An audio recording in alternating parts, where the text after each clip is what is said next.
Imagine holding a fragile, living animal in your hands. Mm. Its life depends entirely on your next move. That's a lot of pressure. It is. Yeah. But now imagine that your only guide, your only manual for keeping this incredibly complex biological organism alive is a scratched 20-year-old retro PC video game. It sounds completely absurd. It sounds absurd, yeah. But today's deep dive is about exactly that. We are welcoming you to a really fascinating exploration of a narrative called The Keeper's Sandbox by Gabriel Stroop. Such an incredible piece of work. It really is. It follows a boy who uses, pixelated graphics and virtual thermostats to literally crack the code of real-world evolutionary biology. Yeah, and while it starts as this touching story about a kid and a rescued reptile, it just quickly morphs into this absolute masterclass. Oh, totally. A masterclass on ecology, systems thinking, and just how we interact with the natural world in general. Right, because Stroop uses the mechanics of a data management simulator to expose these often invisible, highly complex forces. The forces that govern all life on Earth, yeah. Exactly. It completely bypasses the dry textbook approach. Thank goodness. Right. And instead, it forces us to look at the consequences of our environmental choices in real time. But before we get into the pixelated foxes and the thermoregulation, I want you, the listener, to keep a specific quote in mind. Oh, the Irwin quote. Yes, the legendary Steve Irwin. He once said, "If we can teach people about wildlife, they will be touched. Yeah. Share my wildlife with me." Because humans want to save things that they love. It's so powerful. Keep that idea of teaching to touch in the front of your mind today. Because the journey our protagonist Nico goes on is the literal embodiment of building that bridge. It really is. Yeah. And Irwin understood something fundamental about human psychology there. Oh, absolutely. He knew that abstract statistics, things about deforestation or declining biodiversity, They don't really move the needle. no, they rarely move the needle on human behavior. We are wired to protect what we understand. And what we feel a personal connection to. Exactly. The teaching creates empathy, and the empathy drives action. So, okay, let's unpack this and set the stage. Let's look at how Nico starts this journey. Right. Nico is a young kid, and he spends a lot of time in the garage of his Uncle Jim. And the author paints this incredibly vivid picture of this space. It's not a cozy, finished basement. Not at all. It's what he calls utility warm. Yes, you could practically smell it. That mix of dry earth, the metallic tang of ozone, The low, constant hum of backup generators and heavy-duty heat lamps. Uncle Jim had been a museum curator. But he lost his job. Yeah, and his health is rapidly failing him. He's forgetting his glasses, missing grocery runs. But Nico notices one thing Jim never forgets. Never. When Nico asks him about the dozens of terrariums lining the walls, Jim says, "Never forget the animals. Animals don't care how smart you are. If you mess up the basics, they can only wait for so long." That line is just, it establishes a profound, unspoken contract between a keeper and a captive animal. It really does. Jim understands that an animal in an enclosure is entirely stripped of its agency. Right, because out in the wild, if an animal is too cold, what does it do? It moves. It moves. If it's thirsty, it searches for water. But in a glass box, it is utterly at the mercy of the human who controls its atmosphere. Utterly. And the physical tragedy of the narrative is that Jim's body is giving out. Nico sees the signs, right? Ugh. Dusty heat mats, UV bulbs that have burned out and just haven't been replaced. Jim's willpower is there, but his physical capacity is failing. Which leads us to the catalyst of the whole story.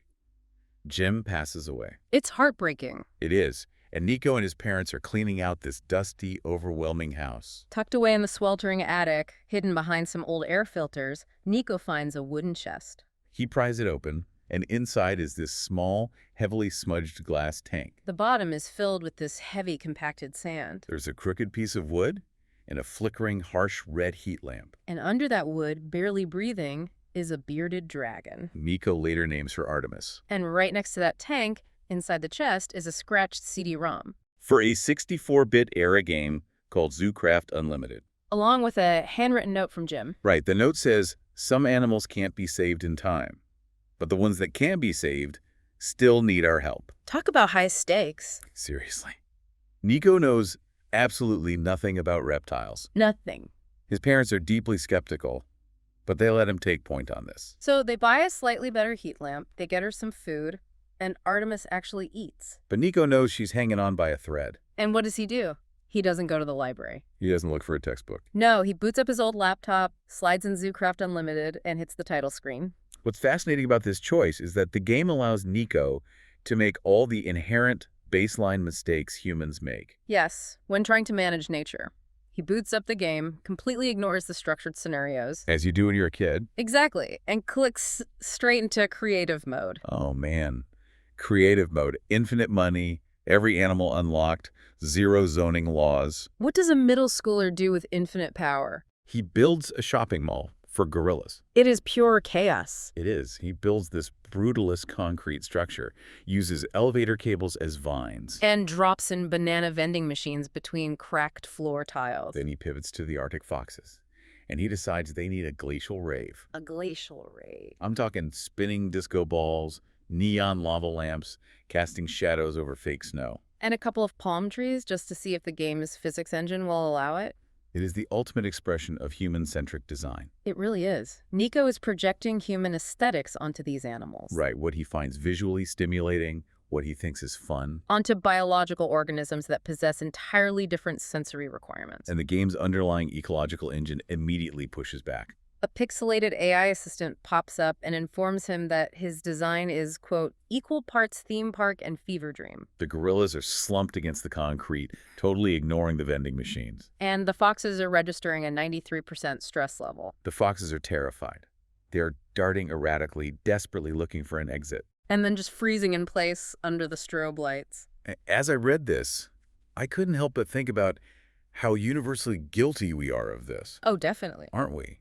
We constantly project our own psychological needs onto animals. It's true. It's like building a toddler, a bedroom made entirely out of delicate 18th century fine china. Because to the parent, it looks incredibly elegant and expensive. But it completely ignores what the inhabitant actually needs to function as a toddler. That is exactly the disconnect. We routinely conflate our aesthetic pleasure with an animal's psychological well-being. Which brings Nico to his first major scientific revelation. The true definition of enrichment. Right, because the game's AI asks him, what would you do in a glass room full of disco lights? And Nico realizes he would have a sensory meltdown. He'd find the darkest corner, curl up, and wait for it to end. The foxes aren't bored. They are profoundly overstimulated. And fundamentally exposed. So Nico deletes them all. He drops a simple physical tire swing onto a massive grassy plain for the gorillas. Far away from any concrete. And immediately their behavior shifts. They start playing, socializing, foraging. They didn't want the novelty of a vending machine. No, they wanted the spatial freedom to act like gorillas. But the foxes are a bit trickier, right? Yeah, because taking away the disco ball isn't enough. Right, because to fix the fox enclosure, Nico has to understand their specific evolutionary background. So what is that background? Well, in the wild, foxes occupy a very distinct, highly stressful niche. The middle of the food chain.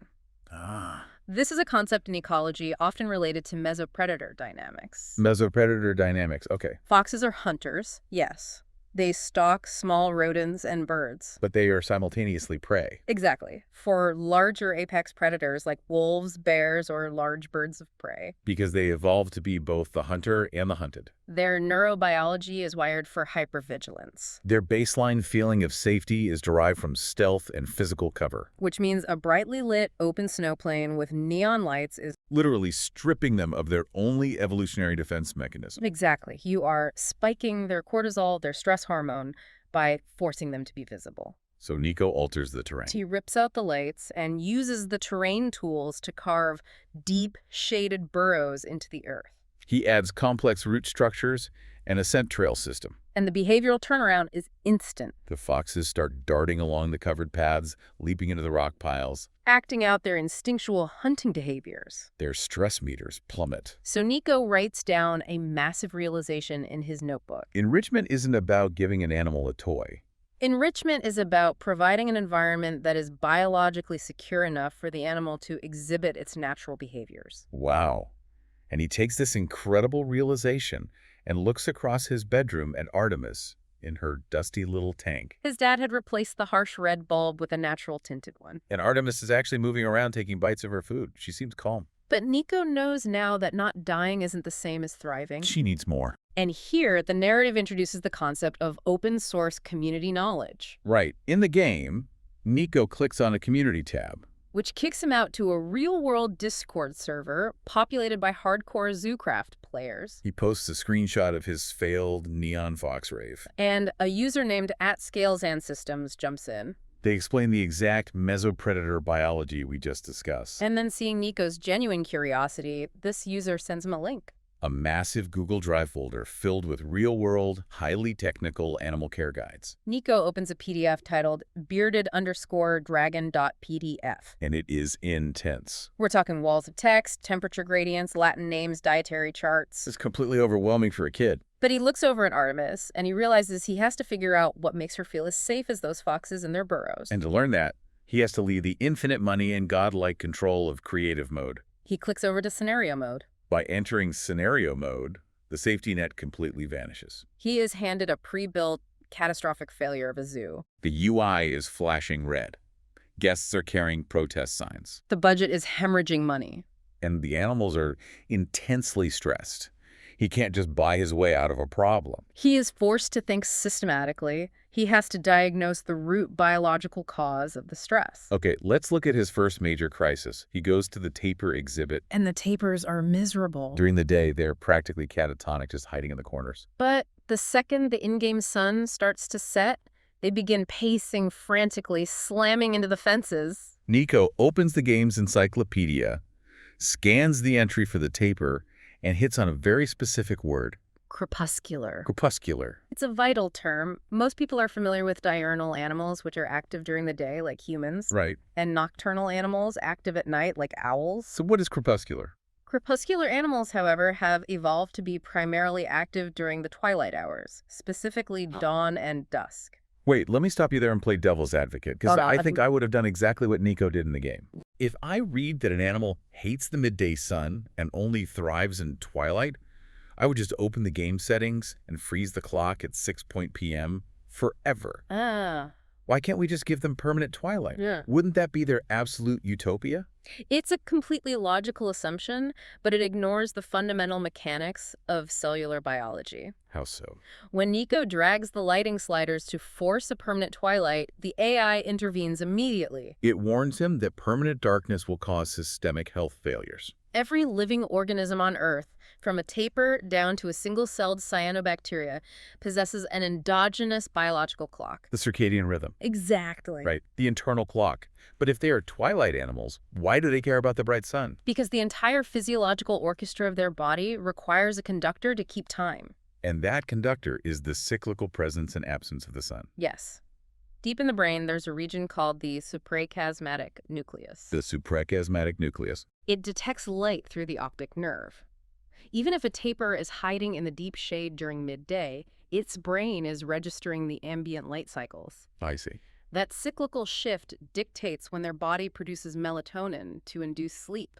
When it releases digestive enzymes, and when it ramps up immune system functions. The sun is a global metronome. A global metronome. If you freeze the sun, you remove the metronome, and their entire internal chemistry desynchronizes. I love that metronome analogy. Think about it in human terms. Yeah, think about being isolated. Imagine you are locked in a windowless hotel room in Vegas. The artificial lights are kept at a constant dim glow. There are no clocks. You have no idea if it's 2 p.m. or 4 a.m. outside. After just a day or two, what happens? Your brain gets incredibly foggy. You feel physically nauseous. There's sleep fragments into these awful, unsatisfying naps. Nico reads this explanation from the AI, and he suddenly understands why his parents get so furious when he stays up until 3 a.m. Staring at the blue light of his tablet. He is literally hijacking his own suprachiasmatic nucleus. He is breaking his own biological clock. So he humbly resets the tapir's habitat. He establishes a normal 24-hour day-night cycle, perhaps just extending the dawn and dusk periods slightly within natural parameters. And the tapirs immediately begin to regulate. Their pacing stops. They sleep deeply during the day and forage actively during the twilight. But Nico's zoo is still failing, and his next challenge forces him to completely redefine his understanding of what constitutes safety. This part blew my mind. Oh, the birds. Nico moves to an enormous indoor aviary housing ostriches and secretary birds. He has a tiny bit of budget left, and he wants to make it a paradise. He fills it with dense, lush jungle trees, cascading misty waterfalls, and towering rocky cliffs. He creates a visual masterpiece. But the stress meters of the birds absolutely max out. They're huddled in the center of the room, trembling, refusing to eat. He's baffled because he's provided everything we typically associate with a healthy ecosystem. Water, vegetation, shade. But he failed to account for their specific evolutionary morphology. He looks up ostriches in the encyclopedia. Their natural habitat isn't a jungle. It's the open, flat plains of the African savanna. Right. But why would a lush jungle cause literal panic? I mean, it's just trees. Because for an ostrich, survival is entirely dependent on visual horizons. Visual horizon. They have incredibly large eyes, actually the largest eye of any land animal. Really? Yeah, and their brains are hardwired to process visual data across vast distances. Ah, Their primary defense mechanism against an apex predator like a cheetah or a lion is early detection. they need to see a threat coming from 2 miles away. So they can leverage their incredible running speed to escape. Ah, so when Nico drops them into a dense jungle. He is effectively blinding them. Oh, wow. To an ostrich, a massive, beautiful fern or a rocky waterfall isn't scenery, it is a blind spot. It is a place where a predator could be lurking inches away. Their neurological system is screaming that they are in immediate lethal danger because they cannot scan the horizon. For a fox, clutter is safety. For a savanna bird, a clear, unobstructed line of sight to the horizon is the only thing that provides security. That is just incredible. Security is entirely relative to the species. It is. Nico realizes this, sells all the jungle foliage, flattens the terrain, and lays down short, sparse grass. Instantly, the birds relax. The ostriches start running in wide arcs. The secretary birds begin nesting. Their environment finally matches their evolutionary programming. And Nico takes these two massive lessons biological clocks and relative security straight to Artemis. He looks at Artemis's setup. The tank is shadowy, with a single heat spotlight on 247. Following the PDF from the Discord server, he unplugs the heat lamp from the wall and plugs it into a digital timer. He sets a strict 12-hour on, 12-hour off cycle. He restores a metronome. Then he looks at the heavy, concrete-like sand Uncle Jim had used. He scoops it all out, replacing it with a textured, naturalistic sand mix. He adds a few low stones and a piece of driftwood, but keeps the sightlines relatively open. He isn't just throwing objects into a glass box anymore. No, he is engineering a landscape that communicates with the dragon's instincts. And Artemis responds. When the lights click on, she climbs the driftwood. When they click off, she sleeps deeply. She is receiving the correct environmental cues that tell her, you are safe and you know what time it is. He is grasping that a terrarium is a micro-ecosystem. It must simulate the vast, complex forces of nature on a miniature scale. But establishing light cycles and sightlines is only the beginning. To truly keep this animal alive long-term, he has to master the invisible, highly volatile mechanics of climate. Which brings us to a massive hurdle in the game and in real life. Nico goes back to scenario mode and faces an outdoor savanna exhibit. It is the middle of a blazing virtual summer. The lions are panting heavily, the gazelles are sluggish. Nico tries to click on the sun to turn the temperature down, but the game blocks him. It's an outdoor exhibit. You can't control the weather. The only tools the game gives him are structural. He has to drop in massive rock outcroppings, dig deep burrows, and plant canopy trees to create shade. As he does this, the AI pops up and congratulates him on unlocking the concept of thermoregulation. Let's really dig into this because I think people deeply misunderstand how reptiles process heat. Oh, completely. When I get hot in the summer, my body just automatically handles it. I sweat. If I get cold, I shiver. Exactly, because you are endothermic. Endothermic, right? Mammals generate their own internal body heat through metabolic processes. We burn calories to stay warm. But reptiles are different. Reptiles are ectothermic. They possess virtually no internal mechanisms for generating body heat. Their core body temperature is entirely dictated by the temperature of their external environment. But they still require very specific high internal temperatures for their organs to function. To digest food, to fight off infections, to circulate blood. Exactly. So if they can't make their own heat, how do they get to those specific temperatures? Through behavioral thermoregulation. Meaning they move. Yes, they physically move themselves between hot and cold zones to manage their internal state. So when a bearded dragon needs to warm up to digest a meal, it moves into direct, intense sunlight. It physically flattens its body out like a pancake to maximize surface area, It causes vasodilation. expanding the blood vessels near the skin to absorb as much solar radiation as possible. Warming the blood, which then circulates to the internal organs. Once it reaches its optimal temperature, perhaps around 100 degrees Fahrenheit, it will start to overheat. So it must physically move to a cooler, shaded area to stop the warming process. Ah, Okay, this makes perfect sense. It's like when you're sleeping under a heavy duvet in the winter. oh, that's a good one. You wake up roasting, so what do? You don't take the whole blanket off, you just stick one foot out into the cold air. Right. Your blood cools down as it circulates through that exposed foot, and your whole body temperature drops. You are behavioral thermoregulating. That's a fantastic analogy. Now, Nico applies this to the real-world guide for Artemis. He reads that while bearded dragons require high heat, they can easily be cooked alive in a small glass tank if the heat isn't managed. He texts his dad and asks him to pick up a thermostat. But he specifically demands a dimming thermostat. Why a dimming thermostat specifically? Why not just a regular on-off switch? Because of the psychological and physiological stress of sudden changes? Sudden changes are bad. A standard pulse thermostat works like your home heating system.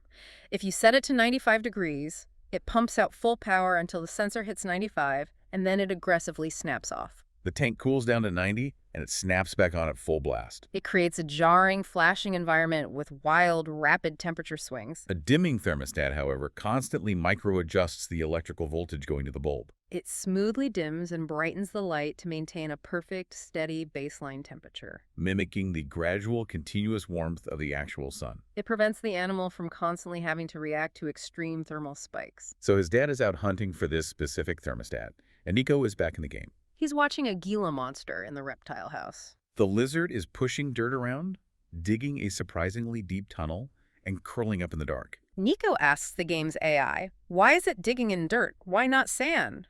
I mean, pop culture tells us that desert animals live on rolling, pure sand dunes, like the Sahara. And that is a massive misconception that has led to a lot of tragic husbandry mistakes. Pure sand is bad. The AI explains to Nico that pure sifted sand is actually a terrible, unnatural substrate for most reptiles. Think about trying to dig a hole at the beach in dry sand. It just immediately collapses in on itself. In natural desert or scrubland habitats, the ground is a complex matrix of packed soil, clay, decomposed granite, and organic matter. What does that specific mixture do for the animal? 3 crucial things. First, it provides structural integrity. When a reptile digs a burrow in a soil-clay mix, the tunnel holds its shape. Second, it retains subterranean moisture, which is vital for preventing dehydration and aiding in the shedding of their skin. And third, And most importantly for our thermoregulation discussion, dirt provides superior thermal insulation. even if the surface of the soil is baking at 120 degrees under the sun, A burrow just 6 inches down might be a cool 75 degrees. the soil mixture allows them to escape the extreme heat. Pure sand simply cooks all the way through. So Nico is realizing that even the dirt itself is a dynamic, functional part of the ecosystem. It's not just decoration. But then he notices something else in the game. He sees a desert tortoise exhibit, and the stats show 2 different lights above it. One is a heat bulb, which he understands now. But the other's a long, strange tube light. The animal stat panel reads, UVB exposure optimal. Nico asks the AI what UVB is. And honestly, this is where the story shifts from just being an interesting management game into high-stakes, life-or-death biochemistry. It truly is. Ultraviolet B radiation is arguably the single most misunderstood yet absolutely critical component of keeping diurnal reptiles alive in captivity. The game gives Nico a basic overview, but he turns to the massive PDF guide from the Discord community to understand the brutal biological reality. Bearded dragons evolved in the brutal, unrelenting sun of the Australian outback. They require extremely high-intensity UVB radiation. Let's break down exactly what UVB does, because it sounds like magic, but it's pure cellular machinery. It is. When specific wavelengths of UVB light, specifically between 290 and 315 nanometers, strike the skin of a bearded dragon, it penetrates the epidermal layers. Inside their skin, they have a precursor molecule called 7-dehydrocholesterol. The UV energy literally breaks the chemical bonds of this molecule, converting it into previtamin D3. Through the heat of their basking, this is why heat and light must be combined, that previtamin undergoes a thermal isomerization process. And becomes vitamin D3. The body then transports this D3 to the liver and kidneys, where it is converted into its active hormone form. And what does that active hormone actually do? It regulates calcium. Without adequate levels of active vitamin D3, the dragon's intestines are completely incapable of absorbing calcium from the food they eat. I want to make sure everyone listening visualizes this because it's so important. Think of calcium as the raw building materials for the dragon's entire skeletal and neurological system. It's the bricks, the mortar, the steel beams. As a keeper, you can dust their crickets in expensive calcium powder, delivering literal truckloads of building materials to the construction site. But vitamin D3, Vitamin D3 is the construction crew. You can have all the bricks in the world piled up on the lot, but without the crew, without the UVB light creating the D3 to put those materials to work, absolutely nothing gets built. that is precisely what happens. The calcium you feed them simply passes entirely through their digestive tract unabsorbed. But the body still desperately needs calcium, not just for bones, but for muscle contractions and nerve function. If the blood calcium levels drop too low, it triggers a condition called hypocalcemia. The animal's parathyroid glands go into overdrive, releasing hormones that signal specialized cells, called osteoclasts, to literally dissolve the animal's own skeleton. Leaching calcium from the bones to keep the heart beating. It starts eating its own skeleton to survive. Yes. Nico searches metabolic bone disease, or MBD, online, and the images he sees are pure nightmare fuel. He sees dragons with severely contorted S-shaped spines. Their jaws are rubbery and unable to close. Limbs are bent backwards or fractured in multiple places just from the animal trying to walk. It is a slow, agonizing structural collapse caused entirely by the absence of invisible light. It is a profound, terrifying responsibility. As a keeper, you are artificially providing the life-giving force of the sun. And Nico learns you can't just guess. The Discord guide explains that keepers use specialized scientific equipment called a solarimeter to measure the exact microwatts of UV radiation hitting the basking spot. A bulb might look incredibly bright to the human eye, but be emitting zero usable UV radiation because the phosphor coating has degraded over time. Nico takes all this heavy, terrifying real-world knowledge and sprints back to Artemis. He and his dad totally overhauled the tank. They install a high-output UVB tube light right alongside the new dimming heat lamp. They dump out the compacted sand and mix up a rich, heavy blend of organic topsoil and place sand. And then Nico does something brilliant based on what he observed in the game. He finds a large, flat, dark piece of slate rock and places it directly underneath the dual lights. He creates a microclimate radiator. In the game, he noticed the tortoise sleeping on a dark rock. Dark materials absorb infrared radiation exceptionally well. So when Artemis climbs onto this piece of slate, she is receiving radiant heat from the lamp above, warming her back, and conductive heat from the stone below, warming her belly. She is completely enveloped in the optimal thermal zone. And her behavioral response is textbook.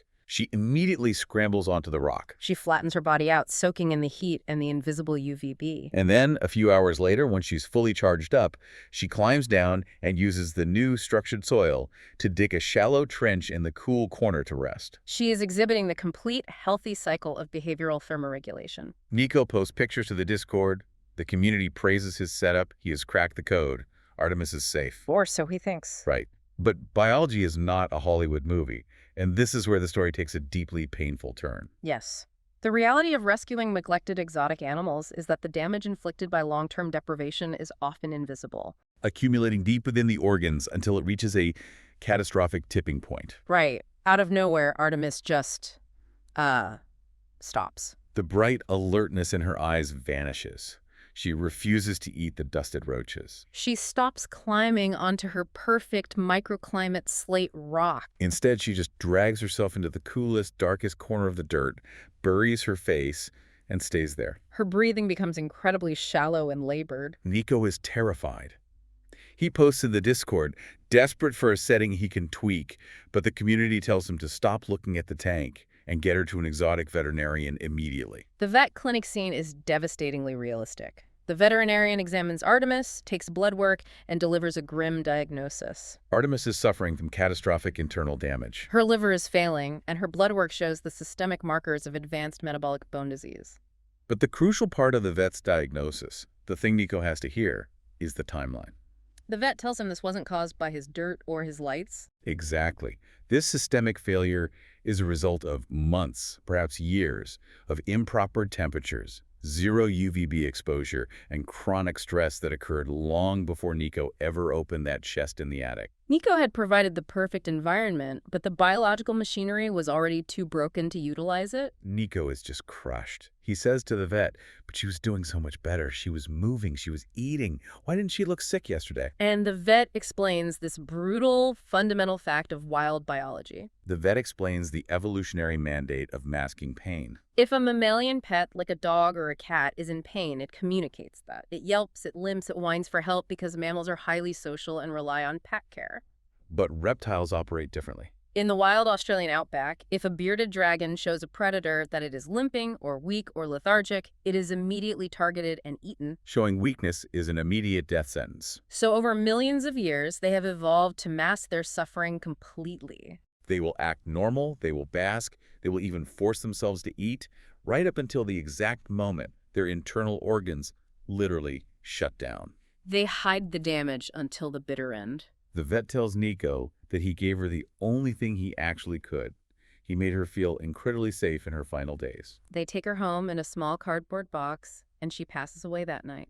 The emotional fallout is heavy. The terrarium sits dark and empty in his bedroom. Nico's mom, who is always skeptical, views the whole endeavor as a failed, expensive experiment. His dad feels guilty for letting him get so attached. And Nico just shuts down, he uninstalls ZooCraft, closes his meticulous notebook, and retreats entirely. It's a very real depiction of keeper burnout and grief. He did everything scientifically right, and the system still failed him. But then, a few days later, he gets a direct message on Discord from @Scales and Systems. The user who had guided him. And they don't offer empty platitudes. Instead, they share the history of their own failures. They tell Nico about their very first reptile, a leopard gecko named Marble. They had bought a commercial starter kit from a big box pet store. They followed every single instruction on the box to the letter. And the gecko died in agonizing pain within a year. Why? Because the instructions on the box were fundamentally wrong. This conversation contextualizes Nico's individual tragedy within the much larger, often dark history of the exotic pet trade. If we look back 20 or 30 years, the industry sold these incredibly complex animals alongside atrocious, lethal advice. They sold heat rocks that severely burned reptiles' bellies because they can't sense heat well from below. They sold calcium sand that clumped in the animal's intestines and caused fatal impactions. They sold tiny glass boxes with zero thermal gradients. Millions of animals perished not from a lack of love from their owners, but because the foundational science hadn't caught up. And the commercial infrastructure was slow to update its practices. @Scales and Systems tells Nico, I didn't fail Marble because I didn't care. I failed because human knowledge hadn't evolved yet. But we learned, we adapted, and so will you. This message jolts Nico. He goes back up to the sweltering attic, digs into Uncle Jim's chest, and finds a faded, water-damaged notebook. And inside, Uncle Jim had written this profound observation. Evolution doesn't plan.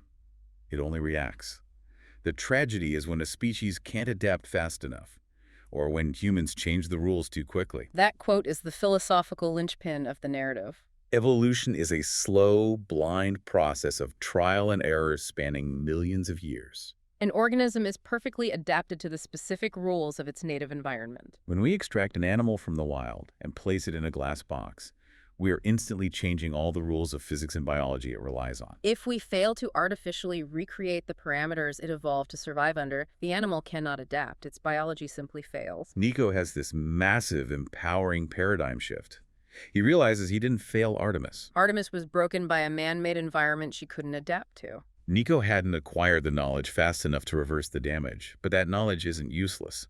It is compounding. He opens a fresh page in his notebook and writes, Artemis didn't get to finish her story, but I can carry it forward. He boots his laptop back up. He reinstalls ZooCraft. He is ready to move beyond just keeping an animal alive and master the ultimate level of ecological design. This pivot brings us to the culmination of his journey into systems thinking. Nico loads up his old, failing save file in Stormridge Zoo. He starts applying every single scientific principle he's learned. He implements proper light cycles, establishes complex thermoregulation zones, uses varied substrates, and designs species-specific enrichment. The red alerts in the UI start vanishing. The flamingos begin flocking naturally. The wolves establish healthy pack dynamics. But as he watches a Gila monster exhibit, he realizes the system still isn't fully optimized. Right. The Gila monster's ambient temperature is mathematically perfect based on the encyclopedia. The lights are optimal, but the lizard is just laying flat, lethargic. The game's info panel reads, thermoregulatory stress, suboptimal gradient. Nico is incredibly confused. If the heat is mathematically perfect, why is it stressed?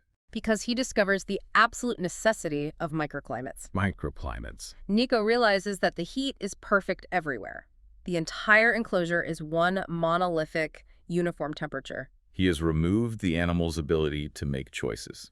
A healthy enclosure cannot be a static environment. It must be a dynamic gradient. It needs to be intensely hot on one side, transitioning smoothly to deeply cool on the other. It needs dry basking zones and humid subterranean burrows. The animal must possess the spatial freedom to move through the environment to self-regulate its internal state. Based on what it just ate or whether it's preparing to shed. So Nico moves the virtual heat lamp to one far corner, adds a dense shade structure to the opposite side, and instantly the Gila monster begins moving back and forth, actively managing its own biology. And then Nico notices a blinking icon in the game's UI that he had previously ignored. It says, Bioactive Mode available. He clicks it. Bioactive Mode introduces the final, most complex layer of ecology, realistic ecosystem cycling. It simulates live plant growth, soil decomposition, and intricate species dynamics. Nico goes to an outdoor savanna exhibit, and it's completely collapsing. The native grasses are dying, thick invasive trees are choking the plains, and the apex predators can't hunt through the brush. The game alludes him that the biome is missing a keystone species. The game uses a classic architectural analogy here. The keystone being the wedge-shaped stone at the top of an arch that locks everything else in place. But honestly, I think a more modern analogy works better. Think of a keystone species like the Wi-Fi router in a fully integrated smart home. That's a great way to put it. You can spend thousands of dollars on smart fridges, smart thermostats, smart locks, and voice assistants. But if you unplug that cheap little plastic router in the hallway, the entire multi-thousand-dollar system instantly goes dumb and stops communicating. A keystone species is the router of the ecosystem. That is a brilliant way to frame it. The game suggests adding the African bush elephant. Nico drops a small herd into the failing savanna, and the transformation is staggering. Elephants are what we call macro-keystone species. They literally terraform the landscape. They physically knock down the invasive trees to eat the leaves. Their massive footprints churn the compacted soil, creating microdepressions where rainwater pools, providing drinking water for smaller animals. Furthermore, they consume vast quantities of vegetation and travel miles a day, depositing seeds embedded in their nutrient-rich waste across the plains. They are the ultimate gardeners. By suppressing the tree growth, they prevent a dense canopy from forming. This allows the sun to hit the ground, which allows the native grasses to thrive. The abundant grasses feed massive herds of zebras and gazelles. And those massive herds feed the lions and cheetahs. The daily destructive routine of the elephant is the literal foundation for the survival of every other species in that biome. But Nico recognizes a critical scaling problem. He understands the macro-keystone concept, but he doesn't have an elephant. He has an empty 40-gallon glass tank in his bedroom. So he zooms into the game's tropical frog dome. The dome is failing. The soil is covered in white mold, the organic matter is rotting, and the frogs are developing bacterial infections.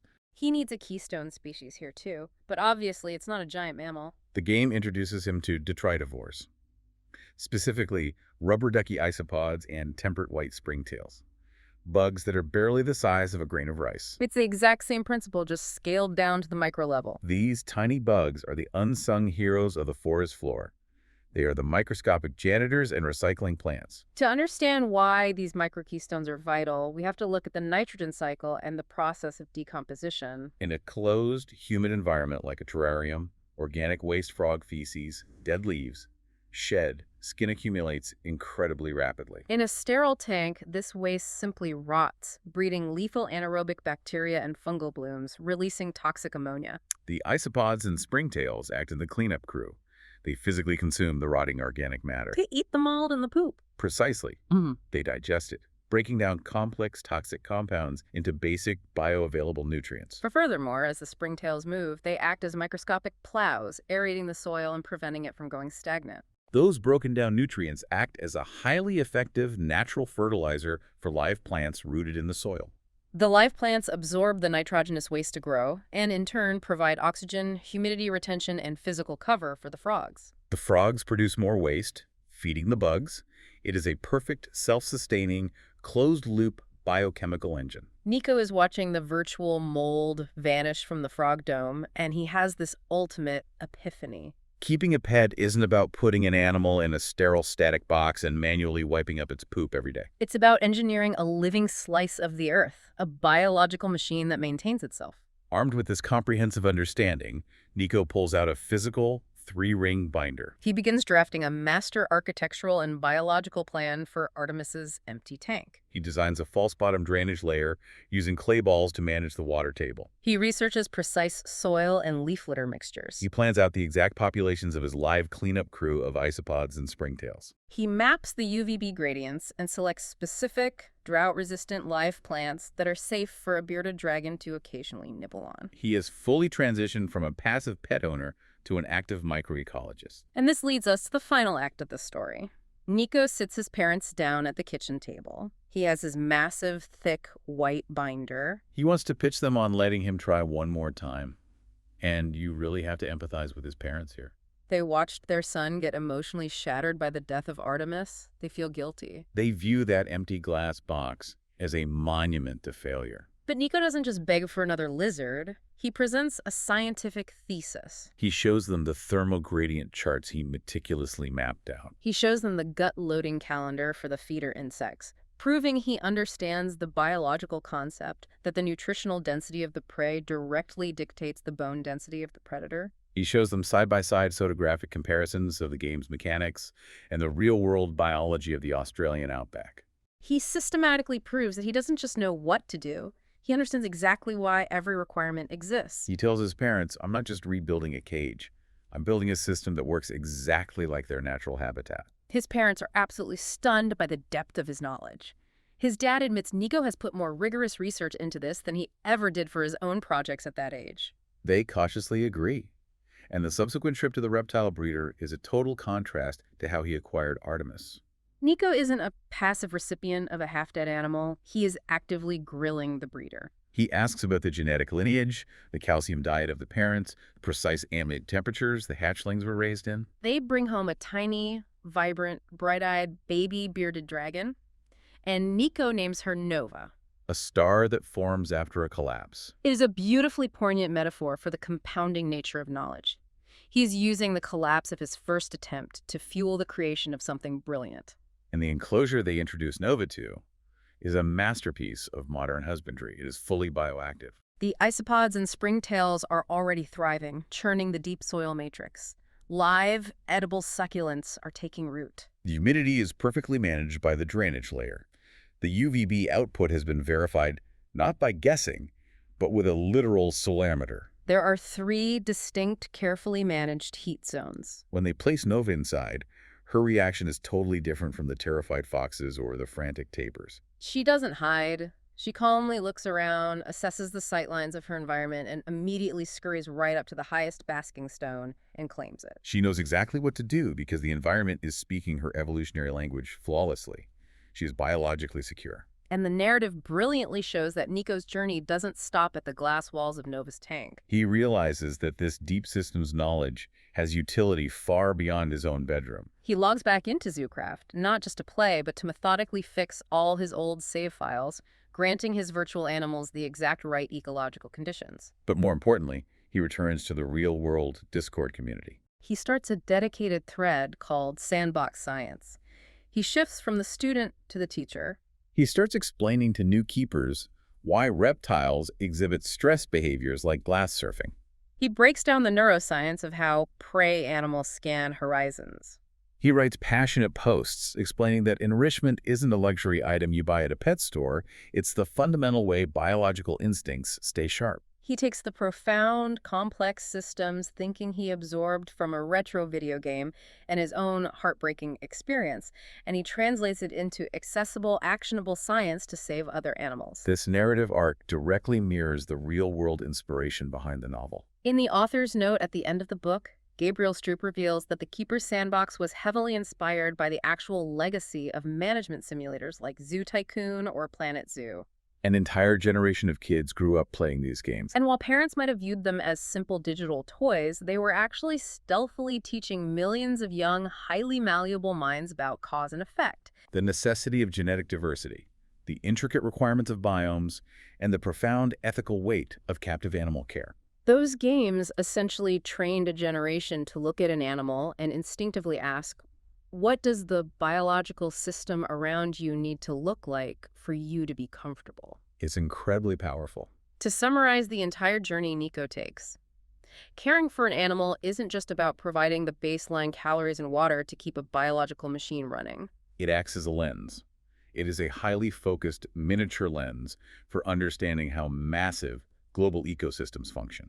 When you finally understand how a single microscopic springtail breaking down a piece of rotting wood eventually allows an apex predator to thrive, you begin to grasp how every single environmental change ripples outward. Human attention, when paired with genuine scientific curiosity, naturally evolves into profound environmental stewardship. Which brings us perfectly back full circle to Steve Irwin at the beginning of our deep dive. By taking the time to learn the intricate, often invisible systems of nature, the circadian clocks, the synthesis of light into bone, the hidden life in the soil, we learn to love the sheer brilliant complexity of it all. And we naturally want to save what we love.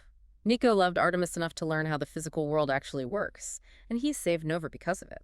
But I want to leave you, the listener, with one final provocative thought. We just spent this deep dive exploring how a dated, pixelated retro PC game taught a middle schooler to understand and perfectly manipulate a highly complex micro-ecosystem. It taught him to see the invisible threads connecting light, heat, soil, and life. If a simple digital sandbox can teach a kid the systemic, rigorous mechanics required to save a single species, how might we use similar massive interactive simulations today? Could we use advanced, highly accurate AI-driven sandboxes to help adults, our politicians, our urban planners, everyday citizens actually conceptualize and solve the staggering, real-world ecological crises we are facing right now? Are we all just sitting inside a failing scenario mode, waiting to realize that we actually have the tools to fix the system? Think about it. We'll get you on the next deep dive.